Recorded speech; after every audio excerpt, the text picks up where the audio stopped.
sampataw na. Gitudlo nga gyud ni Presidente Bongbong Marcos ang sampataw nga Justice Secretary natong si Rimulya.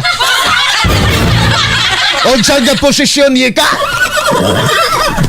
Daan namang gyud tanan na nagsulti nga siya gyud si Boyeng Rimulya mao ibutang isip puli ni Martires nga diretiro isip ombudsman sa atong nasod Pilipinas. Gitudlo na. Wa pa gani moabot ang deadline nga Oktubre 25. Haskang sayuha. Si Presidente Bongbong Marcos Jr. kagahapon mitudlo kang Boyeng Rimulya isip pa ombudsman. O niya sa iya magkakasama ang pamahayag na yun kagahapon gawa sa flood control projects nga iyang imbestigahan.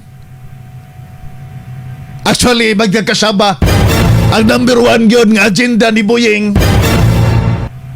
Dili man yun ang flood control projects, hibaw naman ta.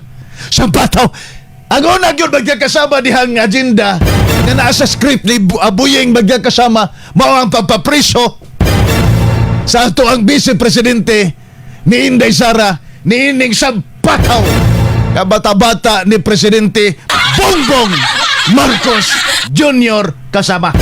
Banag silong Sa straight to the point, sampataw na.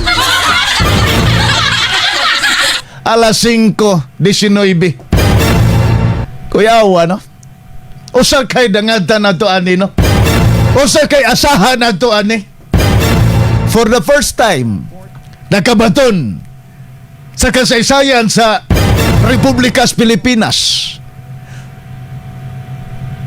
sa dihang gibugna ang ombudsman nga mao kini agya kanana ang watchdog sa mga trabahante sa gobyerno, elected officials. Mao ni siya magkakasama ang mo fiscalize o nagsilbing fiscalizer ba o bara magsilbi magkakasama bang fiscal kung magfile tag kaso na ngadto sa mga naas gobyerno labi na gyud kining mga elected officials sa atong nasod Pilipinas.